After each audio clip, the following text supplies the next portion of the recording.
Bonjour bien-aimés dans le Seigneur. Je vous salue dans le précieux nom du Seigneur Jésus-Christ. J'espère que chacun d'entre nous avons passé une excellente semaine. Aujourd'hui, le Seigneur voudrait que nous puissions méditer sur le thème de Jésus face aux trois tentations. Jésus face aux trois tentations.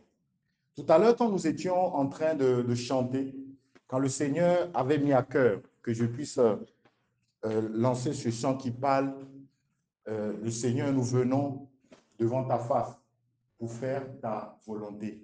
En fait, je réalisais par ce chant que ce qui est important pour Dieu, c'est que nous puissions exécuter sa volonté. Bien aimé, ce qui est important pour Dieu, c'est que nous puissions faire sa volonté.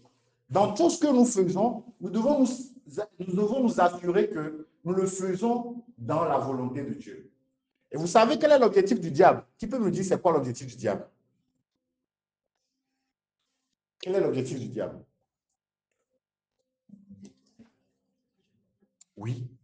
En fait, au même moment que Dieu, sa volonté, Dieu, son désir le plus ardent, c'est que nous faisions sa volonté.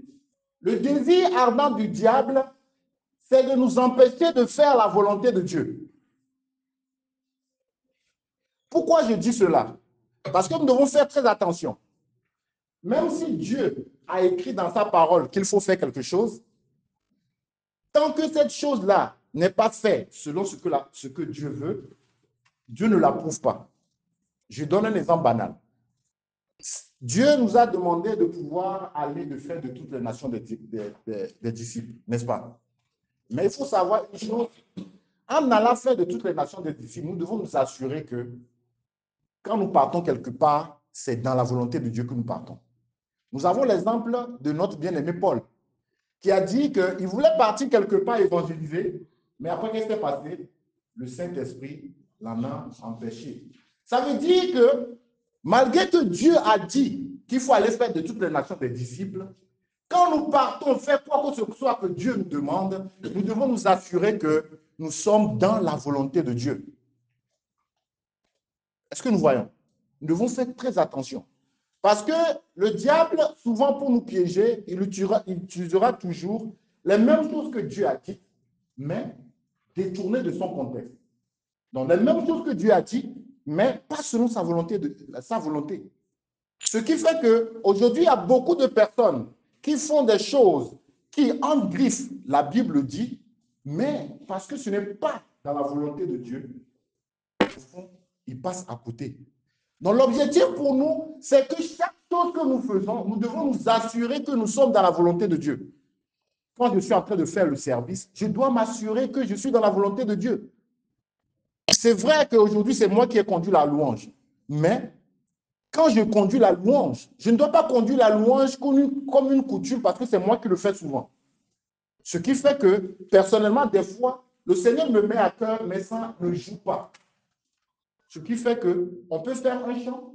Il y a eu des fois où quelqu'un peut lancer un chant, on fait un chant, mais le Seigneur me met à cœur de ne pas jouer. On va chanter comme ça. C'est ça, faire la volonté de Dieu. Je ne vais pas dire que non, parce que je suis pianiste, je joue souvent, donc à tout bout du chant, je vais commencer à jouer. Non. Est-ce que, au moment où je veux jouer, est-ce que c'est la volonté de Dieu que je joue? Même si je dis que je suis un conducteur de louange. Donc, c'est très important que nous puissions, dans toutes choses, nous assurer que nous sommes dans la volonté de Dieu. Pourquoi je parle de cela? Parce que nous allons voir tout à l'heure que le diable passe par trois tentations. Trois principales tentations pour nous détourner de la volonté de Dieu. Donc, son objectif, c'est de nous détourner de coûte que coûte de la volonté de Dieu. Et voilà pourquoi nous devons faire attention à ces trois tentations. Et Jésus même a été confronté à cela. Et nous allons voir, en fait, ces types de tentations. Donc, pour commencer, nous allons aller dans 1 Jean 2, versets 15 en 16. 1 Jean, verset 15 à 16 nous permettra de détecter, en fait, les trois tentations que le diable utilise souvent. Et l'objectif de ces trois tentations, c'est de nous détourner de la volonté de Dieu. Et nous devons faire très attention. On va lire cela. Si un bien-aimé trouve 1 Jean 2, 15 à 16. 1 Jean 2, verset 15 à 16. N'aimez point le monde, ni les choses qui sont dans le monde. Si quelqu'un aime le monde, l'amour du Père n'est point en lui. Car tout ce qui est dans le monde, la convoitise de la chair, la convoitise des yeux et l'orgueil de la vie, ne vient point du Père, mais vient du monde. Amen. Vient du monde. Donc ici, Jean est en train de dire ici, n'aimez point le monde ni les choses qui sont dans le monde. Il nous met en garde de ne pas aimer le monde ni les choses qui sont dans le monde. Pourquoi il nous dit cela? Parce que dans le monde, il y a trois choses principalement qui sont un danger pour le chrétien. Et le verset 16 nous le dit, il dit, car tout ce qui est dans le monde, la convoitise de la chair, la convoitise des yeux et l'orgueil de la vie ne vient point du Père, mais vient du monde, donc vient du diable. Donc il y a ces trois tentations que le diable utilisera généralement afin de nous détourner de la volonté de Dieu. Et ce qui est merveilleux, c'est que le diable a utilisé ces mêmes tentations face à notre maître Jésus. Il a été confronté à ces trois tentations. Et vous savez, en tant que chrétien, au quotidien, le diable va nous tenter avec ces trois éléments. Et nous devons faire très attention de ne pas tomber dans le piège. Parce que ces trois éléments, l'objectif du diable, c'est de nous éloigner de la volonté de Dieu. Nous allons tout à l'heure voir beaucoup d'exemples qui en parlent.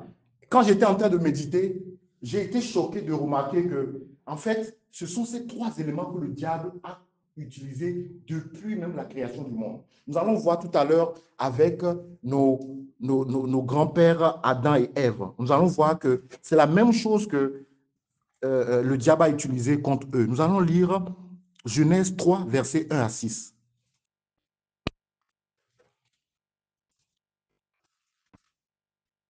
Genèse 3, verset 1. Le serpent était le plus rusé de tous les animaux de champ que l'Éternel Dieu avait fait. Il dit à la femme, Dieu a-t-il réellement dit, vous ne mangerez pas de tous les arbres du jardin? La femme répondit au serpent, nous mangeons du fruit des arbres du jardin. Mais quant au fruit de l'arbre qui est au milieu du jardin, Dieu a dit, vous n'en mangerez point et vous y toucherez point, de peur que vous mouriez. Alors le serpent dit à la femme, vous ne mourrez point. Mais Dieu sait que le jour où vous en mangerez, vos yeux s'ouvriront et vous serez comme Dieu, connaissant le bien et le mal.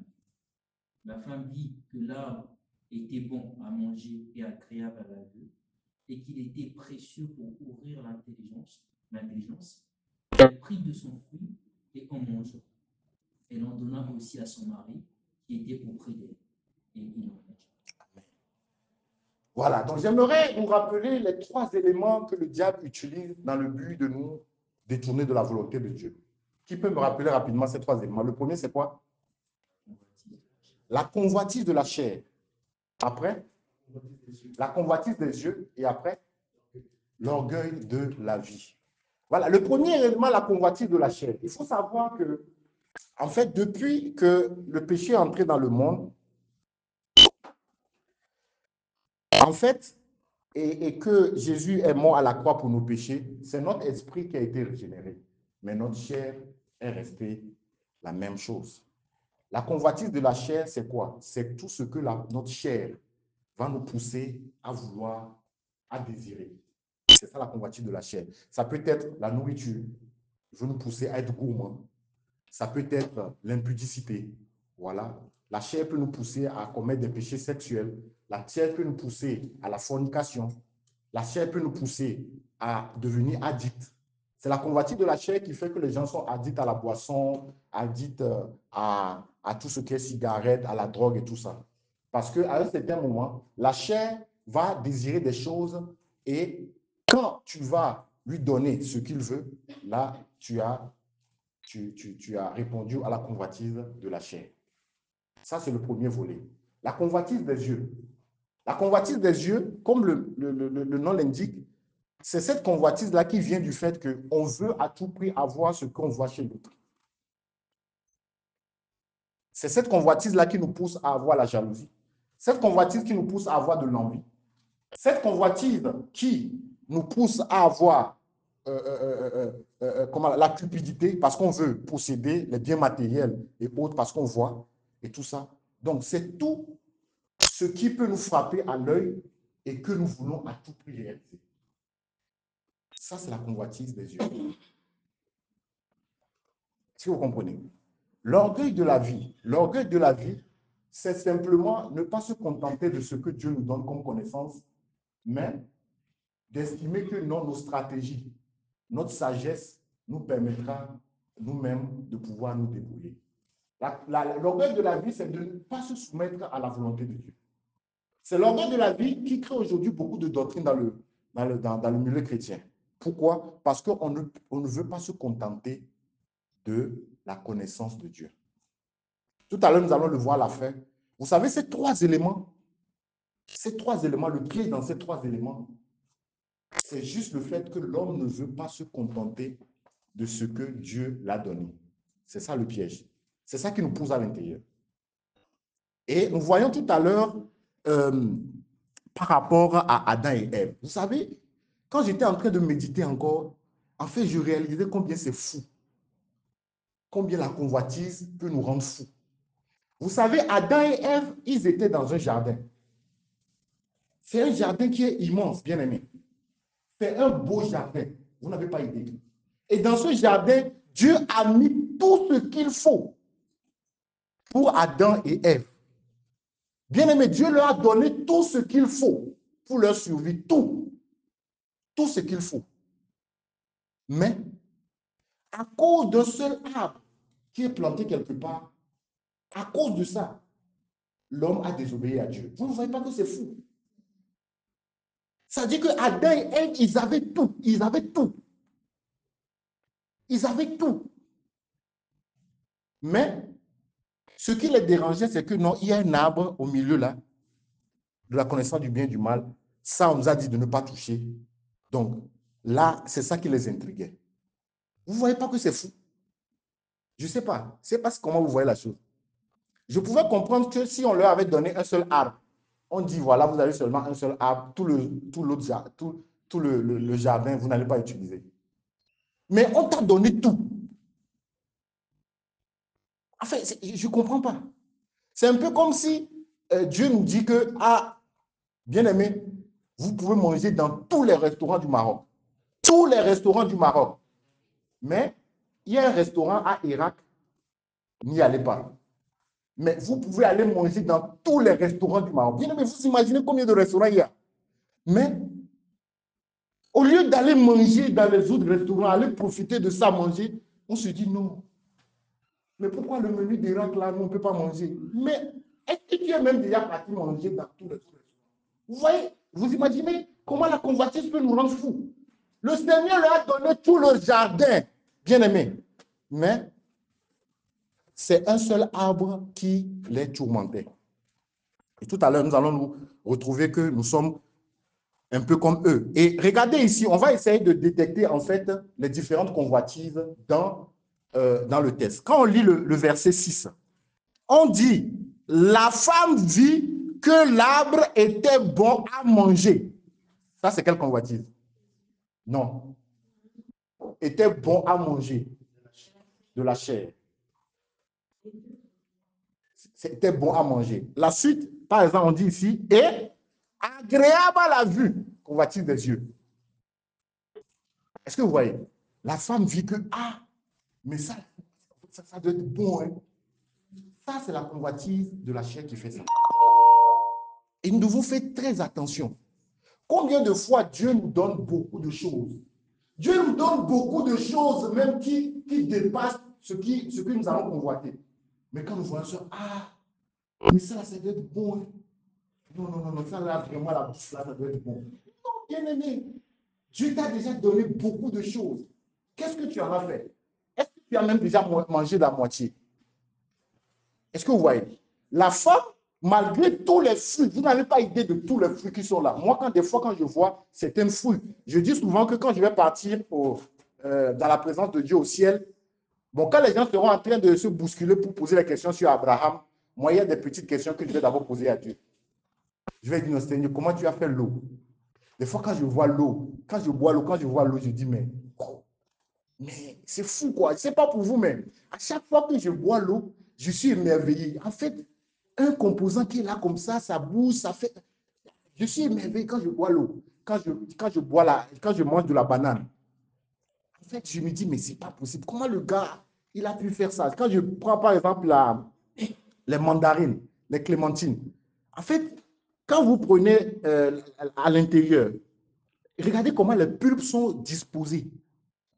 Les pulpes sont bien disposées, bien rangées. Quand je mange ça, je dis, ah, peut-être que nous, on s'en fout du rangement au moins seulement. Mais quand tu vois ça, en fait, tu réalises que vraiment, non, c'est un grand artisan, le Seigneur. C'est un grand artisan. Et malgré tous les fruits qui sont là, Ève, son regard était sur le fruit défendu. Oh, ça doit être bon à manger. Oh, ça doit être bon à manger. C'est vraiment beau. Et c'est ce qui nous arrive aussi souvent. Combien de fois le Seigneur nous a déjà tout donné, ce qu'il nous faut, mais quand nous tournons le regard quelque part, oh, mais ça doit être bon, hein? Oh, vraiment, la bouffe là, vraiment, ça doit être bon. Et des fois, même après, bon, quand Dieu te fait la grâce d'aller goûter, tu te dis, oh, donc c'est pour ça là que je me cassais la tête. Et puis c'est bon, tu oublies, tu passes encore à l'autre. C'est dans ça que le diable les a piégés. Donc, il y a la convoitise de la chair, on a vu, c'était bon à manger. Il voit que c'était beau à voir. Et après ça, on dit, et qu'il était précieux pour ouvrir l'intelligence. C'est quoi? L'orgueil de la vie. Donc, ils ne se disent pas que non, c'est Dieu qui ouvre l'intelligence. Non. Il estime que c'est le fruit qui va ouvrir l'intelligence. Et c'est ça l'orgueil de la vie. L'orgueil de la vie, c'est quand l'homme commence par considérer la sagesse humaine au détriment de la sagesse de Dieu. C'est ça l'orgueil de la vie. Et qu'est-ce que Dieu dit pour ceux qui pratiquent cela? À quoi ils sont livrés? Ceux qui sont orgueilleux, il va les résister. Dieu va les résister. Donc, bien aimés, nous devons faire très attention par rapport à ces trois éléments. Ce sont des éléments qui rongent le peuple de Dieu. Ce sont des éléments qui rongent beaucoup de chrétiens aujourd'hui. Et ce qui est subtil, c'est que ce sont des éléments que les chrétiens vivent individuellement. Parce que tu ne peux pas, si ça c'est le frère, je ne peux pas savoir. Je ne peux pas forcément détecter. Si le frère a la convoitise des yeux, comment je peux savoir? Moi, je suis là, mais peut-être le frère se fait des idées sur moi. Il se dit, ah, mais la jaquette de médecin là, tu vois la bague, tout ça. C'est ça qui est dangereux. C'est-à-dire que chacun tourne Netflix dans sa tête. Et c'est Dieu qui voit tout ça. Et à l'église, on voit le frère, oh la soeur, comment, oh non, en tout cas, oh, nous sommes dans l'amour du Seigneur. Mais dans le cœur, ces trois éléments sont là, en train de travailler. Voilà pourquoi nous devons faire très attention. Parce que ces éléments nous détournent facilement de la volonté de Dieu, surtout dans l'œuvre de Dieu. Et en fait, Jésus lui-même a été confronté à cela. C'est ce qui est fou. Jésus lui-même, il a été confronté à cela. À plus forte raison, nous. Tout à l'heure, nous allons voir comment Jésus a répondu à cela. Il a été confronté à ça. Bien aimé, nous devons faire très attention. Et il y a eu beaucoup d'exemples dans la parole de Dieu que nous pouvons suivre pour faire attention. Nous allons voir d'abord pour la convoitise de la chair. Comme j'ai écrit, la convoitise de la chair se manifeste par des désirs dans notre chair qui contient le péché. Cela peut conduire soit à la gourmandise, à l'impudicité, à la fornication ou bien aux addictions. Voilà, donc cela nous pousse en fait à désobéir à Dieu ou à mépriser ce que Dieu nous demande de faire au détriment de ce que la chair veut. C'est ça. Voilà, il y a beaucoup de personnes aujourd'hui, parce qu'il a ce désir dans la chair, non. À tout prix, il va obtenir ce qu'il veut. Même s'il doit désobéir à Dieu, il va le faire. Bien aimé. Bien aimé. C'est très dangereux. Nous allons prendre un exemple. Dans la parole, on va lire Genèse 25, versets 29 à 32. Un exemple de convoitise de la chair, Genèse 25.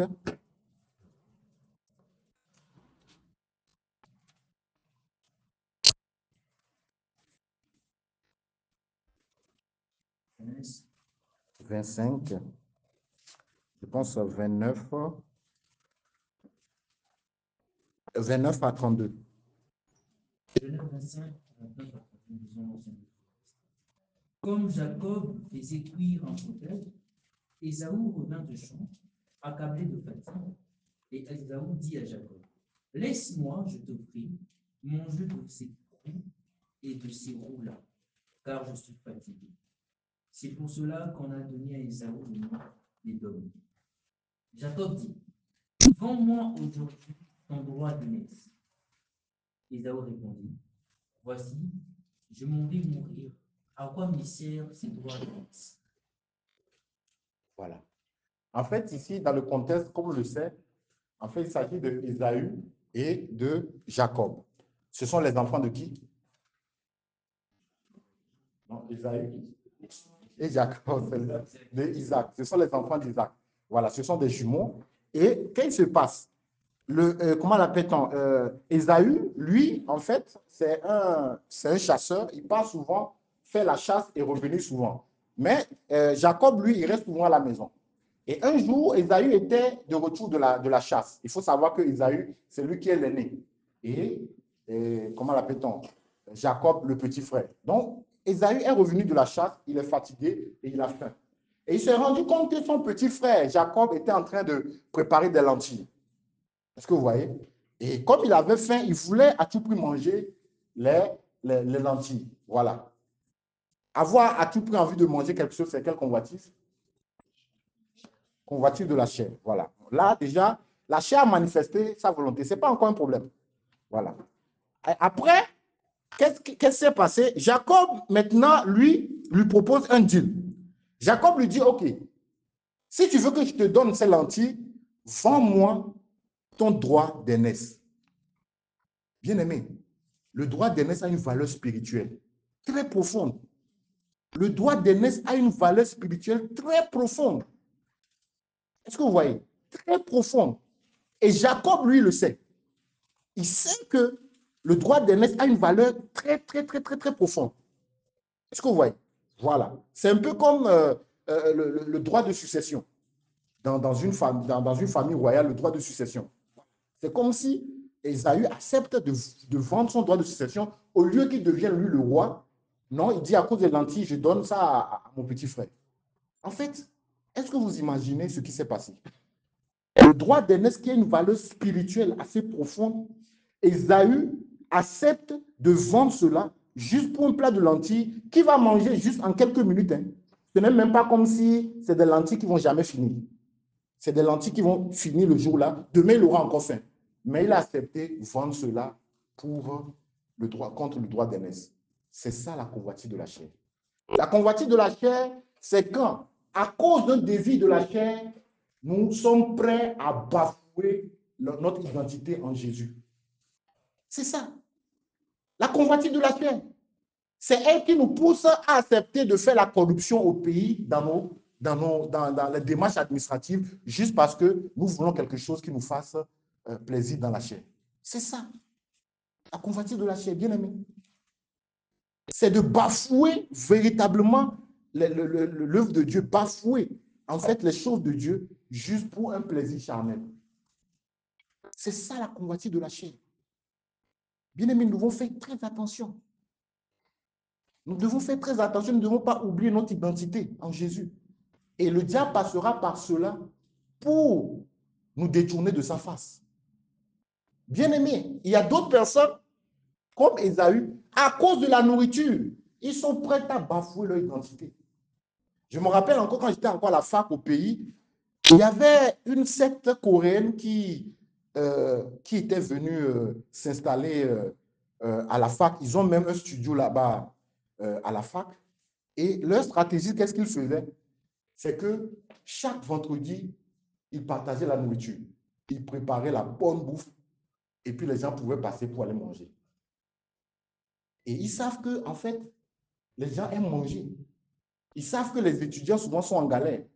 Et donc, il y a beaucoup qui viennent, qui veulent rentrer dans cette secte-là juste pour avoir le droit de manger une bonne bouffe tous les vendredis.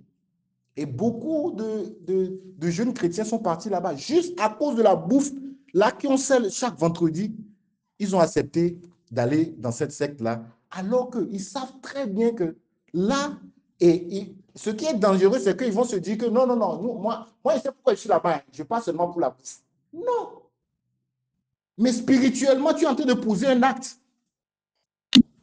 Même si tu es là-bas et tu sais que non, toi tu es chrétien, parce que tu es venu là-bas, demain tu vas évangéliser quelqu'un, le Coréen qui t'a donné à manger. Tu vas lui dire quoi?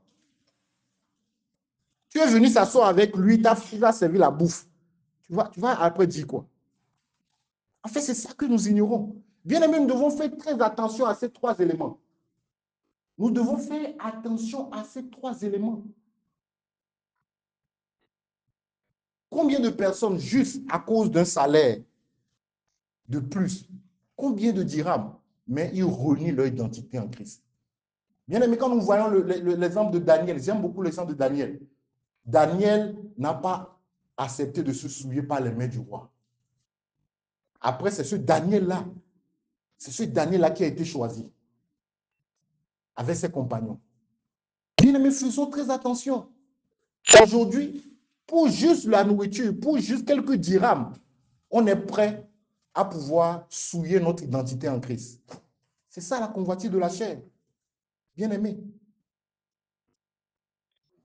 Et aujourd'hui, dans beaucoup de pays, en fait, c'est devenu vraiment comme quelque chose de normal. Voilà. Il faut à tout prix, quand on veut faire, il faut à tout prix donner quelque chose. Bien aimé, c'est dangereux. La convoitise de la chair est en train de prendre un élan pas possible. Aujourd'hui, tous les pasteurs que vous voyez qui cherchent à amasser, juste à avoir de grosses voitures, c'est la convoitise de la chair. Et cette convoitise de la chair fait qu'il rentre dans la compromission. C'est ça. Bien aimé. Nous devons faire très attention. La convoitise de la chair, ça va nous détruire à petit feu. Et ça va nous empêcher de pouvoir faire l'œuvre de Dieu comme il faut dans sa volonté. Deuxième élément, c'est la convoitise des yeux. Tout à l'heure, nous avons vu. Nous allons prendre un exemple. Quand on parle de convoitise des yeux, l'exemple auquel nous pouvons penser. Déjà, on va voir Exode 20, verset 17.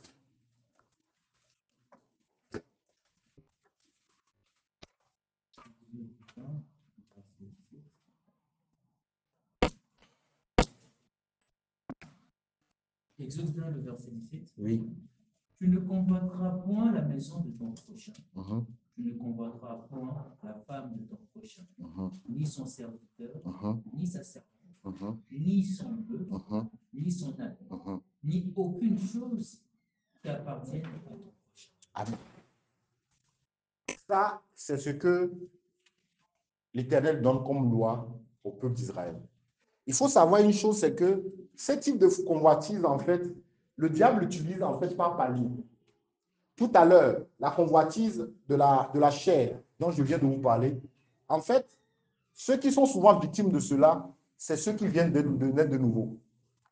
C'est généralement les bébés spirituels qui sont vraiment confrontés à la convoitise de la chair. Voilà pourquoi vous allez voir que dans une assemblée où il y a beaucoup de jeunes qui viennent de naître de nouveau, c'est là où on voit en fait ces genres de cas se répéter. Il y a l'impudicité à gauche et à droite, tout ça, parce que ça, c'est ce que le diable utilise souvent pour les nouveaux. Et même quand dans le test de Jean, un Jean que nous venons de lire, en haut, vous allez voir que ce conseil-là, j'ai en train de le donner aux petits-enfants. Les petits-enfants, en fait, c'est les gens qui viennent de commencer dans la foi chrétienne. Après, il y a les jeunes et les adultes. Et en fait, le diable ne va pas pallier, en fait. S'il voit que ce genre de péché, ce genre de tentation, tu es vacciné, il passe à l'autre palier. Voilà. Donc, il y a certaines personnes dans la foi qui, à cause de la maturité qu'ils ont dans le Seigneur, la convoitise de la chair n'arrive plus à jouer un rôle. Ça ne dit plus rien. Voilà, ça ne marche plus. Donc, le diable va passer à l'autre palier. Et l'autre palier, c'est la convoitise des yeux. Et ici, le Seigneur, l'Éternel met en garde.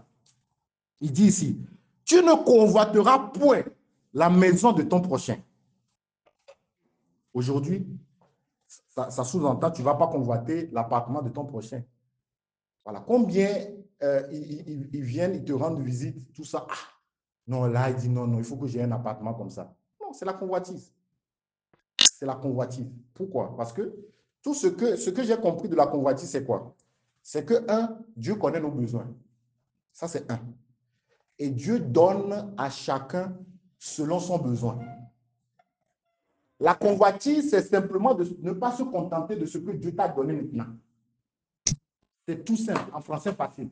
Ne cherchons pas loin. La convoitise, c'est juste que tu ne veux pas te contenter de ce que Dieu t'a donné maintenant. Voilà.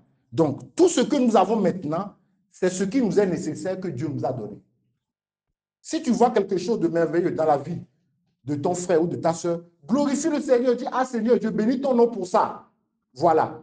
Si le Seigneur veut la même chose pour toi, au moment opportun, tu l'auras. Voilà. Tu n'as pas besoin maintenant de commencer à réfléchir à comment aussi moi aussi je peux avoir pour tel. Non. Ça veut dire que c'est ça qui t'a conditionné. Avant ça, tu étais tranquille.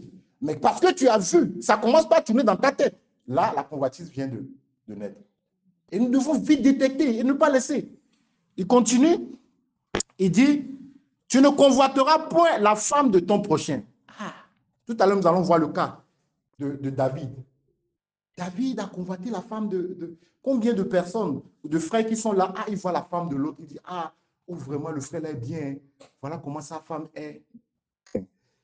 Bien aimé, je vais vous dire un secret, faisons très attention. Vous savez, en termes de mariage, le Seigneur est tellement merveilleux que toute personne que Dieu unit, ça veut dire que pour Dieu, c'est la compatibilité à 100%. Faisons très attention. Il ne faut pas penser que l'autre frère serait mieux avec moi en tant que mari ou l'autre sœur sera mieux en tant que femme. C'est faux. C'est faux. Si Dieu pouvait te donner une journée pour échanger, tu vas dire, yeah! Pardon, Seigneur. En fait, si tu observes, quand Dieu te donne la sagesse spirituellement d'observer, en tout cas, moi, le Seigneur m'a fait la grâce de voir souvent, tu vas voir que chaque couple, en fait, est un complément. Tu vas voir que l'homme est comme ça, et voilà pourquoi la femme, Dieu lui donne cette femme-là, pour que ça soit complète. Voilà. Voilà pourquoi beaucoup de personnes, ils aiment dire que, ah oui, moi, je veux épouser tel type de femme. Bien aimé, tu as tapé à côté. Je me rappelle avant, beaucoup de frères qui sont aussi dans tout ce qui est louange, ils aiment dire que, ah, non, moi, en tout cas, comme je suis dans la louange, vraiment, il me faut une femme aussi qui chante, quoi. Une femme qui fait tout. Bien aimé, c'est faux, hein? Elle va chanter, mais tu n'auras pas le cœur de manger. Parce que le caractère est dur. Bien aimé, ce n'est pas ça. Sachez-le, tant que tu es marié dans le Seigneur, c'est la femme qu'il te faut que Dieu t'a donnée. Tu ne vas trouver nulle part une autre femme qui soit bonne pour toi. Pourquoi? Parce que toi, tu vois aujourd'hui que, ah, celle-là sera bon pour moi, hein. Mais celle-là, elle a un caractère que toi, tu ne peux pas gérer. Ça me rappelle une histoire comme ça, de deux couples, amis, tout ça. Les deux, ils ont eu des voitures. Et à chaque fois, il y a une femme du premier couple qui voit l'autre femme. Quand la femme veut rentrer dans la voiture de son mari, elle voit que le mari vient toujours au niveau de la portière, l'ouvre, et puis la femme rentre, il ferme, et puis il vient au côté chauffeur maintenant, il démarre, il part. Toute la femme, elle dit que, oh, regarde comment le mari de ma copine, il est vraiment romantique. Et toi, là, tu es seulement comme ça. Je rentre dans moi-même, j'ouvre la portière moi-même. Hein? Regarde comment elle est bien, tout ça là. Non, à chaque fois, ça la tourmentait. Elle disait que non, vraiment, l'autre là, il est vraiment romantique. Quoi. Vraiment, s'il avait comme un mari, ce serait bien. OK. Mais Dieu faisant, comme ce sont des copines, donc de temps en temps, elle se permet. La première seule, elle avait honte de dire ça à la femme, là, tout ça. Donc, un jour comme ça, elles sont assises et elles sont en train de causer. Tu dis que, ah, vraiment, j'apprécie beaucoup ton mari. Hein. L'autre aussi dit que, ah, ton mari. Oh, vraiment, ton mari, vraiment, tu es un beau mari. Hein. Il dit, oh, il faut laisser ça. Mais l'autre, là, vraiment, il est vraiment galant. Vraiment, il est romantique. Mon mari, là, il n'est pas romantique. Il trouve à chaque fois la portière et puis tu rentres et puis tout ça. Il dit, oh, mais non. C'est parce que la portière est gâtée. De l'intérieur, là, s'il rentre, il ne peut pas ouvrir comme ça. De l'intérieur, c'est gâté. Donc, à chaque fois, il doit aider sa femme, il ouvre de l'extérieur. Et puis, lui, il passe de l'autre côté. Mais de loin, on voit que c'est la galanterie. C'est la même chose qui nous arrive, bien aimé. Maman, il ne faut pas rire. C'est la même chose qui nous arrive. On regarde l'autre, mais on ne sait pas. Je vous assure. Moi-même, ma femme, des fois, on s'assoit des fois, quelqu'un dit tel truc, on est là, on rit seulement. Oh, Seigneur. Oh, c'est-à-dire qu'on est là, on voit seulement à 2 degrés. Le Seigneur lui voit à 360 degrés. Et même c'est le Seigneur aussi qui fait comme ça. De l'extérieur, le Seigneur fait grâce que tout va bien. Quand les gens vous voient où les gens sont contents. Mais c'est quand vous-même vous êtes là, vous gérez vos histoires. Est-ce que vous voyez? Donc c'est la porte de la portière qui est gâtée, qui fait galanterie là. Mais ils pensent que c'est la galanterie. C'est juste pour dire que faisons très attention comment appelle-t-on, tirez pas ce que nous voyons de l'autre côté, bien aimé. Non, c'est la personne que Dieu voulait, c'est ça que tu as. Tu vas trouver ça nulle part. Je vous assure, je vous assure. Tu ne le vas trouver nulle part. Et Dieu n'est pas obligé de t'envoyer dans chaque foyer pour que tu viennes avec tel mari, avec l'autre mari pour tester. Non, c'est ce dont tu as besoin que Dieu t'a donné. Quand c'est une petite maison, c'est que c'est ça qu'il vous faut. C'est la petite maison qu'il vous faut. L'autre, la grande maison, peut-être tu ne sais pas. Bien aimé, vous savez, nous, aujourd'hui, on s'est rendu compte qu'il y a certains bien-aimés que Dieu a fait la grâce, ils se sont mariés très tôt, très jeunes même. Mais c'est avec le temps que tu te rends compte que Dieu allait enlever un parmi eux. Et Dieu voulait leur faire vite profiter. Mais toi, tu vas envier ça. Après des années, tu vas voir que c'est parce que Dieu avait un projet. Bien-aimé, arrêtons de pouvoir regarder pour dire que non, je veux ça, je veux ça. Non. C'est ce que Dieu t'a donné. C'est de ça que tu as besoin, bien-aimé. C'est de ça que tu as besoin. C'est la même chose aussi dans l'œuvre de Dieu. Où le frère, là, où le frère, là, il prêche bien, où il maîtrise la parole. Et le frère, là, bien-aimé, tu ne sais pas comment il a souffert pour avoir tout cela. Il y a un bien-aimé que je connais qui maîtrise beaucoup la parole. Quand le bien-aimé, je partage avec lui, je suis tellement émerveillé. Et à chaque fois, je dis au Seigneur, vraiment, un jour, fais-moi cette grâce. Et un jour, je causais avec le frère. Le frère m'a avoué que, bien-aimé, tu sais que quand on étudiait, moi, j'ai passé 2 ans à la maison sans étudier. Parce que les parents n'avaient pas d'argent. Donc, toute l'année, j'étudiais seulement la parole. C'est ce qui m'a permis de maîtriser beaucoup de choses. J'ai dit, yeah! Tu vas aller envier ça là. Et maintenant, quand tu as envie, Dieu te dit que, ok, mais ça tu as envie, maintenant tu restes 2 ans à la maison. Oh non, Seigneur. Non, non, Seigneur, non, non. Je veux ça, mais je veux continuer les études. Bien aimé, faisons attention. Faisons attention. Ce que Dieu t'a donné là, c'est de ça que tu as besoin. Que personne ne te trompe. Parce que Dieu t'aime plus que toi-même. Dieu connaît tes besoins avant que tu n'aies tes besoins. Et si Dieu te donne ça, estime-toi que c'est de ça que tu as besoin. Ce n'est pas d'autre chose. Que personne ne te trompe. Dès que tu commences par vouloir avoir ce que l'autre a, là tu es en erreur. Parce que c'est la convoitise. Et puis, comme je le dis, tu vois à 2 degrés. L'autre, il est à 360. Dieu voit à 360 degrés. Ça veut dire que ce que tu vois là, c'est juste une illusion. Quand tu vas rentrer, tu vas voir que, oh, bien aimé, il y a certains autres, comment l'appelle-t-on, hein, les complications qui sont là. Faisons très attention. Faisons très attention. Il y a tellement d'exemples. Ou bien le boulot. Vraiment, le frère là, vraiment. Non, vraiment, Dieu le fait grâce à il est entrepreneur. Oh, vraiment, si je pouvais avoir la société aussi comme lui. Mais tu ne sais pas que le bien-aimé, là, il y a des mois où il n'y a rien qui tombe. Parce qu'il est entrepreneur, il n'a pas de projet, donc il n'y a rien. Il doit payer le loyer. Toi, tu es salarié, au moins, il y a quelque chose qui tombe par mois. Tu es sûr que quelque chose va tomber. Lui, il est entrepreneur, le mois est en train de finir. Mais il n'y a aucun projet. Il doit payer le loyer. Mais ça, tu ne sais pas. Parce qu'il sort, il est bien habillé, il est en costume. Tu dis, oh, le frère là, oh, il est parti la dernière fois à un séminaire. Oh, Seigneur, j'aimerais contre lui. Bien aimé, tu ne sais pas qu'il a trop aéré de loyer. Peut-être même que le bailleur veut le chasser. Tu ne sais pas ça. Mais toi, tu l'envies. Bien aimé, faisons très attention. Faisons très. Je me parle à moi-même le premier. Il dit, ni son serviteur, ni sa servante. Mais c'est fou. Comment tu peux même aller envier ce qu'envier? Oh, vraiment, l'amour de l'autre. Oh, il prend soin vraiment bien de l'autre. Non, pourquoi? Et puis, c'est écrit ici, hein, ils envient même jusqu'à envier le bœuf. Non, on rit. Mais c'est ce qui nous arrive. Quand tu as envie, par exemple, le téléphone portable de ton frère, ou bien la chaussure, ou bien le costume.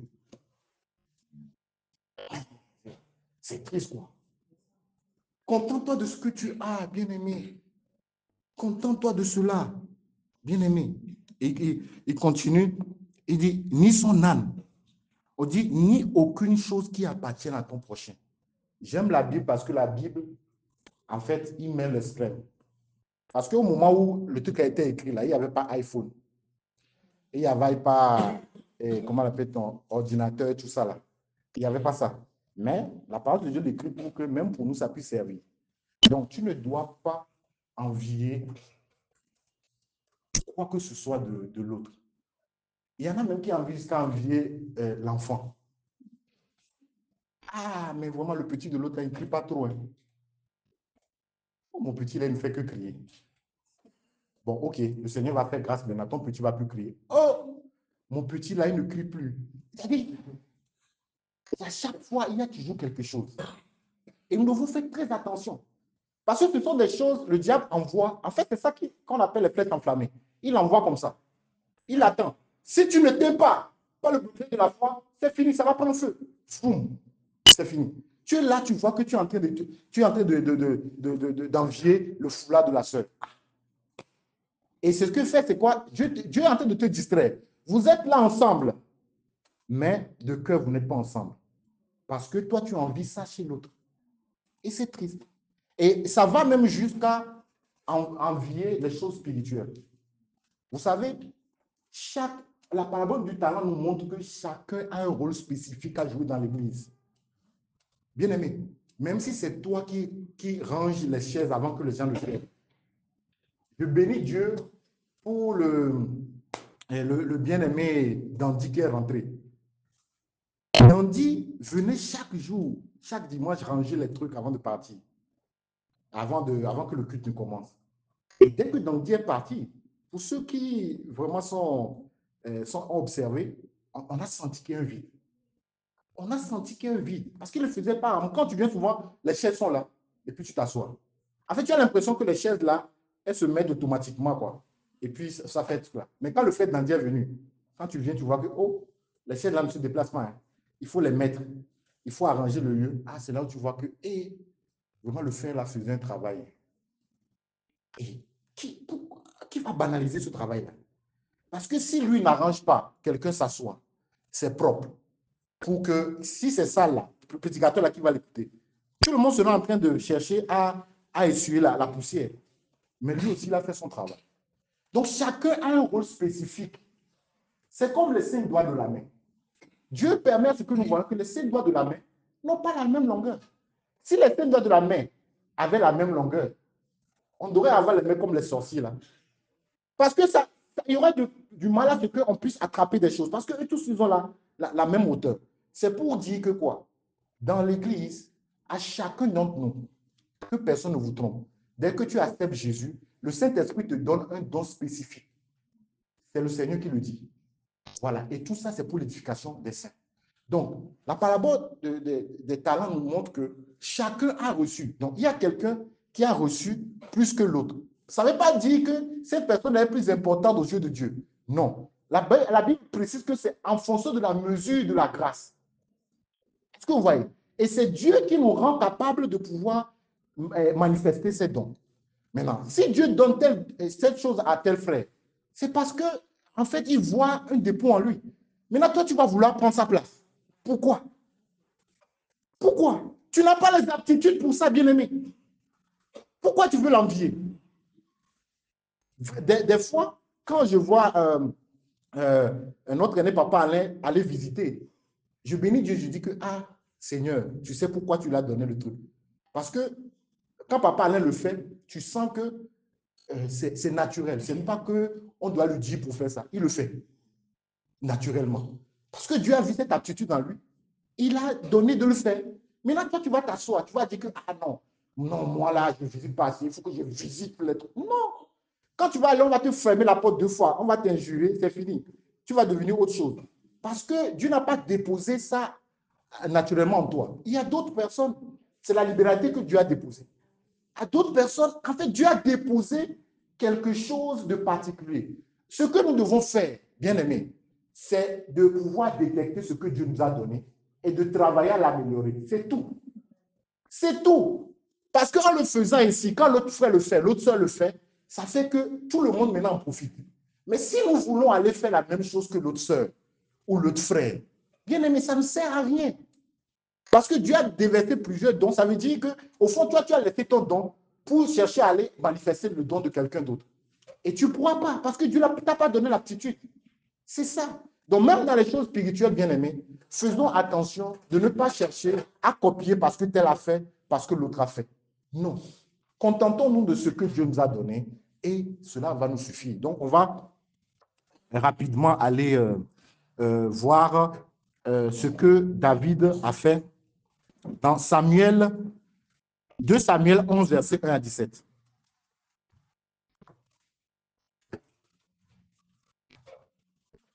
« 2 Samuel 11, verset 1 à 17, je pense.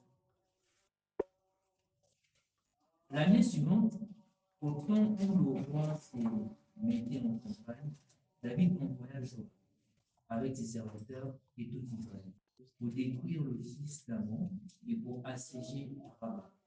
Mais David resta à Jérusalem.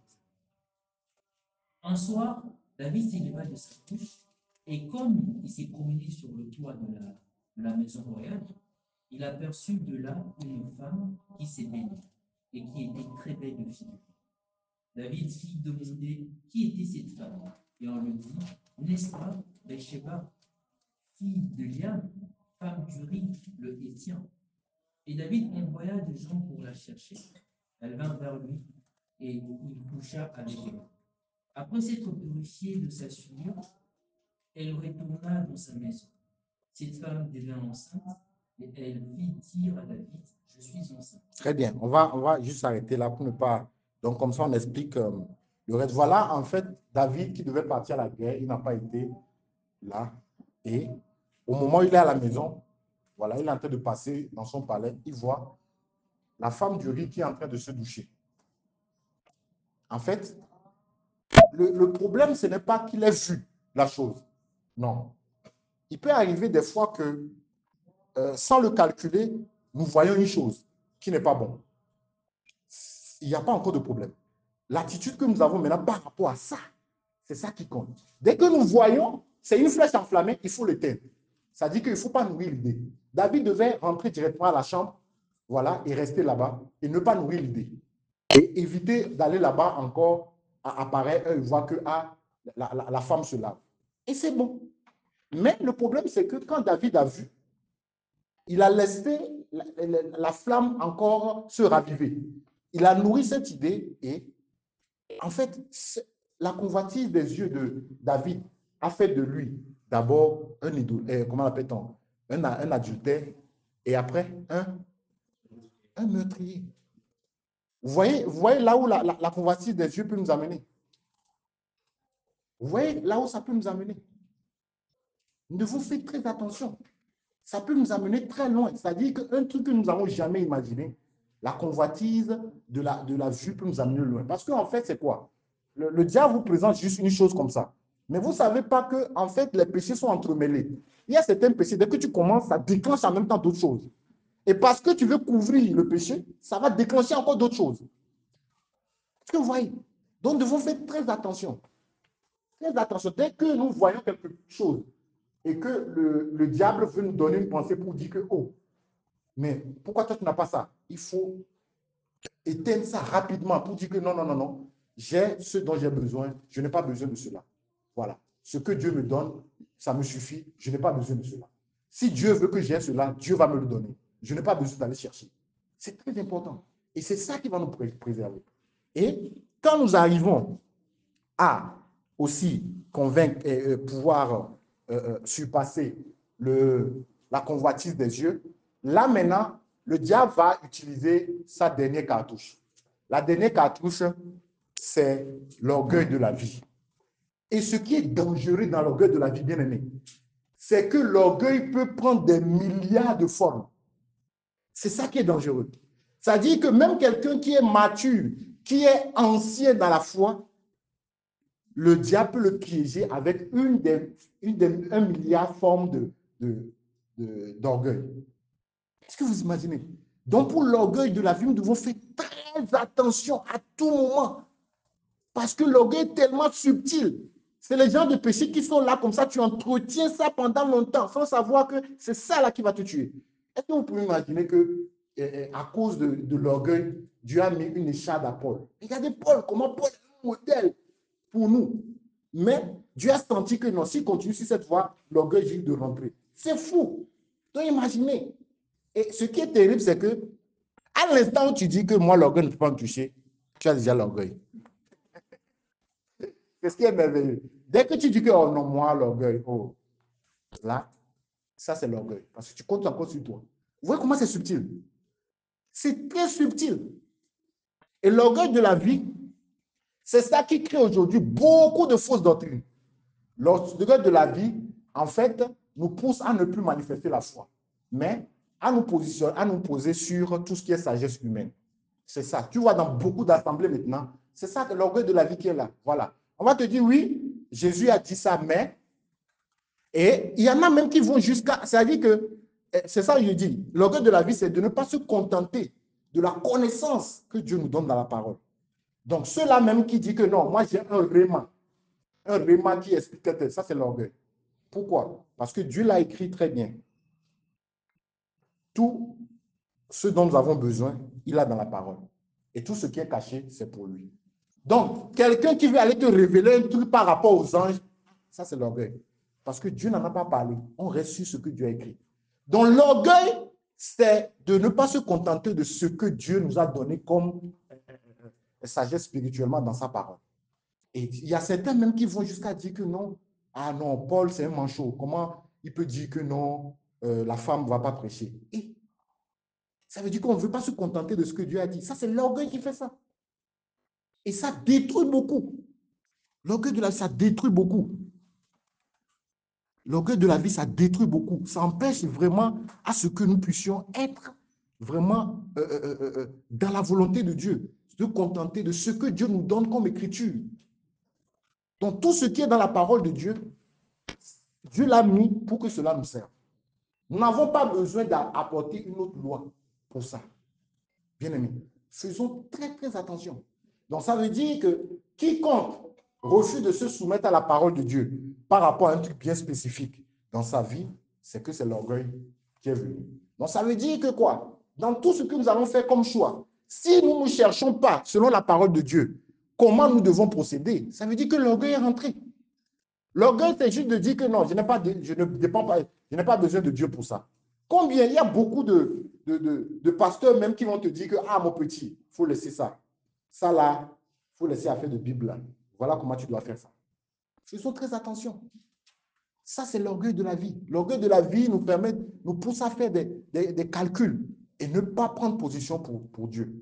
Voilà. Combien de fois aujourd'hui, par rapport, dernièrement, on était en train de discuter avec un couple là, un couple qu'on avait encadré, qui sont mariés maintenant et qui sont confrontés à une situation au niveau du boulot où, en fait, le frère, on le pousse, son patron le pousse à faire la compromission afin de pouvoir gagner des projets, des projets étatiques. Et ça, quand le frère a vu ça, il a discuté avec nous, on a dit que non, ah, là, vraiment, là, c'est la compromission. Donc, il faut que tu démissionnes parce que là, ce n'est pas la volonté de Dieu. Mais, en fait, on réalisait ensemble qu'aujourd'hui, il y a beaucoup de personnes qui ont du mal à prendre ce genre de décision.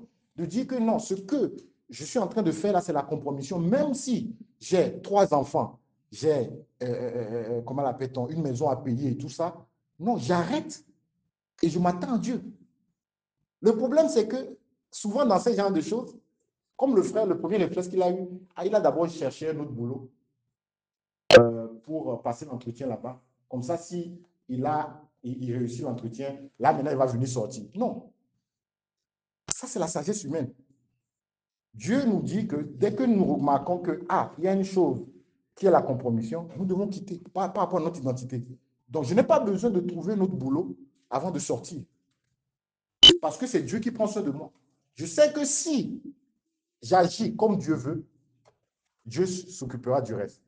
Maintenant, ça, c'est ce que la parole de Dieu nous dit. Quand la parole de Dieu dit que le juste vivra par la foi. Comment vous comprenez ça? La parole de Dieu n'a jamais dit que le juste vivra par les stratégies. Hein.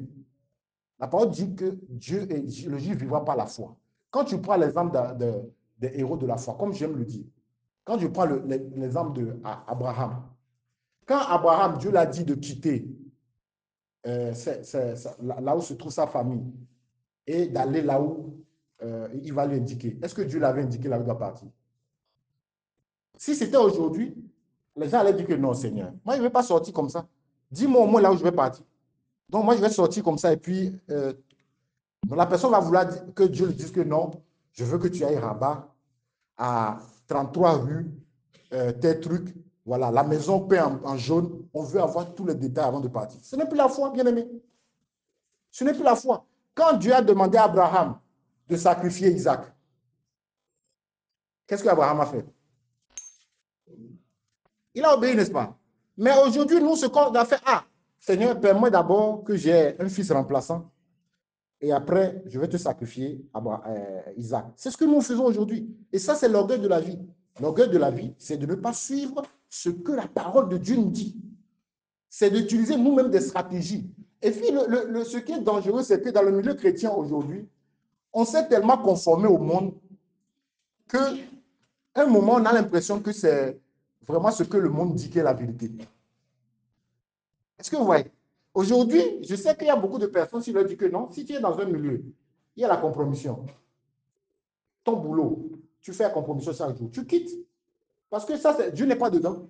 Il va dire que, oh frère, si je quitte, je vais aller où? Là, il n'y a plus la foi. Parce que la foi, c'est de compter sur Dieu, de dire que non, même si je quitte et puis je n'ai pas de boulot, le Seigneur s'en occupera. Parce que quand nous voyons les Daniel et autres, des gars qui ont accepté de prendre le risque, des fois on veut les mettre avec des lions ou bien dans une fournaise ardente. Mais ils ont tenu. Et des fois même, ils ont dit que même s'il arrivait qu'ils brûlent, ce n'est pas grave. L'essentiel, c'est qu'ils soient dans la volonté de Dieu. Mais bien aimé, combien aujourd'hui peut faire ça? Combien? Voilà pourquoi le Seigneur dit quand il va venir, est-ce qu'il va trouver la foi? Combien sont prêts? Beaucoup de nos frères aujourd'hui sont dans la compromission. Beaucoup, beaucoup, beaucoup. Dans leur travail, ils doivent mentir au quotidien pour gagner. Et ils sont dedans. Beaucoup. Mais là, tu n'es pas dans la volonté de Dieu. Et ce n'est pas protégé. Chaque jour, ça peut péter. Quand nous voyons Joseph, combien aujourd'hui de chrétiens vont faire comme Joseph? Joseph, il avait la possibilité de sortir avec la femme de Potiphar ou de partir en prison. Combien de chrétiens aujourd'hui vont dire que, frère, c'est comme ça marche. Hein, on fait comment? De toute façon, qui va savoir que tu es sorti avec la femme de Potiphar? Donc, tu gères ça là-bas rapide, quoi. Et puis, ni vu ni connu. Mais, sauf qu'après, tu oublies que Potiphar va savoir. C'est la même femme là même qui va même te livrer. Potiphar va savoir. Et tu vas passer toute ta vie en prison. Tu vas mourir là-bas. Peut-être même qu'il va te tuer. Mais parce que Joseph ne l'a pas fait. Au départ, aux yeux des humains, il paraît être en prison. Mais après, c'est pour devenir premier ministre en Égypte. Sachez-le, à chaque fois que vous allez prendre des décisions difficiles pour la cause du Seigneur, le Seigneur vous fera toujours l'honneur. Ça, c'est clair. Le Seigneur ne vous abandonnera jamais. À chaque fois. Des fois, le problème, c'est que nous faisons les calculs. Mais j'ai le loyer à payer, j'étais là. Mais si je fais ça, comment? Mais j'ai besoin de tels documents. Hein, on me dit que non, je dois pouvoir donner 2000 dirhams pour corrompre la personne. Si je ne le fais pas, je n'aurai pas ce document. Comment je vais m'en sortir? Non. Quand tu commences à réfléchir comme ça c'est l'orgueil de la vie parce que tu veux trouver des stratégies toi-même pour t'en sortir. Tu dois te confier au Seigneur. Et fais-le et tu verras comment le Seigneur va pouvoir te défendre.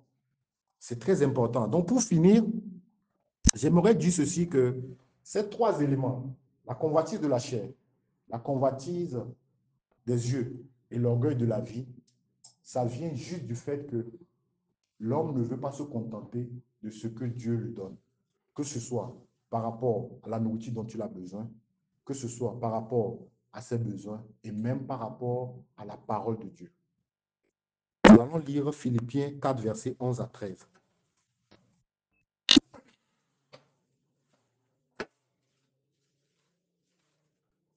Philippiens 4, versets 11 à 13. Philippiens 4, versets 11 à 13. Ce n'est pas en vue de mes besoins que je dis cela, car j'ai appris à être content dans l'état où je me trouve. Je sais vivre dans l'humiliation et je sais vivre dans l'abondance.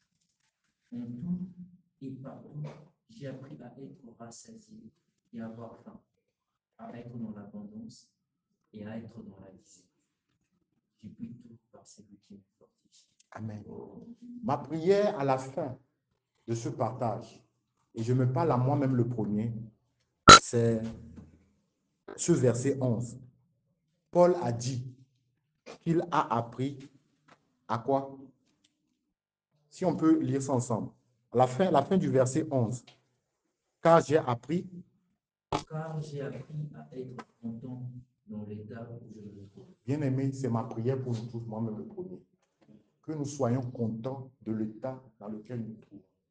Et Paul nous dit ici qu'il a appris. Ça veut dire que quoi? Que ce n'est pas inné, n'est-ce pas? Ça veut dire que ça se travaille. Chaque jour, nous devons être contents de l'état où nous nous trouvons. Parce que nous devons savoir une chose. Parce que quand je lis le verset de Psaume 23, verset 1, le bien-aimé me l'a dit la dernière fois, à cause de son nom, parce que l'Éternel est notre berger, nous ne manquerons de rien. Donc ça veut dire que quoi? Ça veut dire que l'état dans lequel je me trouve, Dieu me voit.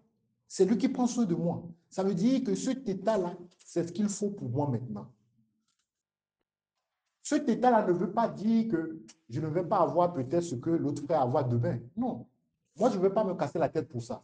Mais l'état dans lequel je me trouve actuellement, c'est cet état-là que Dieu veut pour moi. Et c'est ce qu'il y a de bon actuellement pour moi. Ce n'est pas ce qui est chez l'autre. Donc, nous devons apprendre à être contents de l'état dans lequel nous nous trouvons. Bien-aimés, je vous assure que c'est le secret de la vie. Si vous êtes content de l'état dans lequel vous vous trouvez, vous allez être heureux toute votre vie. Vous allez être heureux toute votre vie. Parce que le stress ici-bas vient de quoi? Le stress ici-bas, ça vient du fait qu'il y a quelque chose, on dit qu'on n'a pas. Et on court chaque jour pour ça. Ou bien. Mais si tu te dis que tu as tout ce dont tu as besoin, pourquoi tu vas courir? Quand tu vois les autres courir, toi, tu es tranquille, en paix. Donc, nous devons apprendre à être contents de l'état dans lequel nous nous trouvons. Si le Seigneur te met dans l'état d'abondance, glorifie le Seigneur. Sois content de cela. Si actuellement, le Seigneur te met dans un autre état, sois content de cela, bien aimé. Mais sache que l'état dans lequel tu es actuellement, c'est cet état-là que Dieu veut pour toi. Ne cherche pas un autre état. C'est ça là qui va te faire souffrir. Sachez-le, la souffrance vient du fait que nous voulons toujours l'état que nous n'avons pas. Ce qui fait que, et vous savez le danger de cela. Le danger de cela, c'est que nous ne serons jamais heureux de notre vie. Vous savez, ma femme aimait souvent dire ça et je réalisais que c'était vrai. Elle disait toujours que le célibat est une bénédiction. Quand elle disait ça, les gens disaient, oh, toi, tu dis quoi? Oui, parce que nous avons beaucoup profité de notre célibat. Aujourd'hui, maintenant que nous sommes mariés, nous n'envions pas les célibataires. Est-ce que vous voyez? Oui. Parce que si tu n'es pas content de l'état où tu te trouves actuellement, le problème c'est que quand tu vas maintenant passer cette phase, cette saison de ta vie, et que tu vas voir des jeunes qui jouissent pleinement de même état que toi tu avais, tu vas les envier. Tu dis que, oh, mais si je savais. Donc ce que j'avais là même, c'était bien. Regarde comment ils sont vraiment heureux avec. Donc ça va faire que tu seras misérable toute ta vie. Bien aimé, sois content de l'état dans lequel tu te trouves. À tout niveau, à toute saison de ta vie, sois content de l'état dans lequel tu es. Ne regrette rien. C'est l'état dans lequel tu es là, c'est ce que Dieu veut pour toi. Parce que si Dieu veut le changer, Dieu, en fait, c'est Dieu. Hier, nous l'avons vu, on dit que c'est Dieu qui élève, c'est Dieu qui abaisse. Et Dieu connaît tes besoins. Si Dieu veut le faire, il va le faire à une fraction de seconde. Mais s'il ne le fait pas actuellement, c'est parce que c'est cet état-là qui est bon pour toi. Donc, sois content de cet état. Jouis pleinement de cet état. Jouis de cet état. Parce que après, quand tu vas quitter ce palier, c'est fini. L'autre état, tu ne vas plus le vivre. Moi, aujourd'hui, je ne vais pas dire que j'ai envie, quand je vois les jeunes étudiants et qu'ils ne profitent pas de leur temps, je dis, mais qu'est-ce que vous êtes en train de faire comme ça? Mais profitez. Moi, aujourd'hui, il y a certaines choses que je ne peux plus m'asseoir comme ça, apprendre parce qu'il n'y a plus le temps. Je ne peux plus. Mais quand on était encore étudiant, mais on avait tellement de temps, d'autres ils placent dans les séries, d'autres dans les films, au lieu de bien exploiter ça. Aujourd'hui, je joue au piano parce que quand j'étais encore très jeune, j'ai voulu apprendre le piano chez certaines personnes. À cet âge-là, si c'est maintenant que je vais commencer à poser les doigts, après 5 minutes, je vais m'énerver, je vais dire, bon, c'est quand les soirs là, je pars. Oui, mais aujourd'hui là, c'est beau de me voir, oh, le feu message joue au piano. Non, c'est parce que j'avais bien exploité le temps à l'époque. Et maintenant, je ne peux plus m'asseoir pour dire que je vais apprendre ça. Non, je vais voir seulement les jeunes le faire. Et maintenant, au même moment que les jeunes sont en train de faire ça, moi, le palais dans lequel je suis là, je dois en profiter pleinement pour faire l'œuvre de Dieu, pour être content de ce que le Seigneur me donne, parce que les autres aînés, ils vont te dire que, par exemple, papa allait dire qu'il y a certaines choses qu'il n'arrive plus à faire. Et c'est vrai, parce qu'il a quitté ce palier. Donc, quand nous attendons ce que les aînés nous disent, nous devons nous mettre à fond maintenant, le faire pour l'œuvre de Dieu, faire cela, pour ne pas après regretter. Donc, bien aimé, je bénis Dieu qui nous a donné ensemble cette parole, moi-même le premier. Si nous voulons véritablement que l'amour de Dieu soit manifeste dans cette assemblée, nous devons faire attention à ces 3 choses. La convoitise de la chair, la convoitise de Dieu et l'orgueil de la vie. Voilà. Nous devons faire attention à ces 3 choses pour que véritablement l'amour de Dieu puisse se manifester pleinement à nous. Parce que si nous ne faisons pas attention, nous nous trompons. On est là, on dit que ouais, on s'aime. Mais dans le cœur, ce n'est pas ça. Donc nous allons prier que le Seigneur nous aide à pouvoir faire attention à ces choses. Nous allons prier. Élevons la voix. Seigneur, béni sois-tu, Seigneur, pour tout ce que, Seigneur, tu nous as montré, Seigneur des armées, à travers cette prédication. Seigneur, tu me parles à moi-même le premier, Seigneur.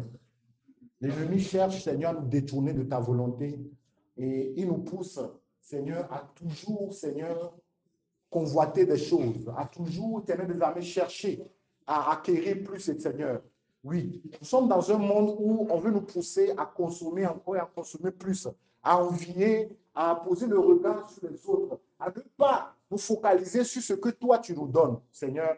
Ma prière, c'est que tu nous aides à faire attention à ces 3 types de tentations et de ne pas laisser de brèche à l'ennemi. Oui, Seigneur, aide-nous véritablement à ne pas laisser de brèche à l'ennemi. Que toi-même, Seigneur, tu puisses nous aider véritablement, Seigneur, à pouvoir, Seigneur, faire attention à ces choses, Éternel des armées, afin que nous puissions vivre l'amour véritable, Seigneur, la communion fraternelle véritable, Seigneur, ô Seigneur, dans cette assemblée. Béni sois-tu encore, Seigneur, pour, Seigneur, ce partage, Seigneur. Aide-nous à être content de l'état dans lequel nous sommes, Seigneur. Aide-nous véritablement. Que chacun d'entre nous ici présents, Seigneur, puisse être content de l'état dans lequel se trouve. Au nom puissant de Jésus. Amen. Amen.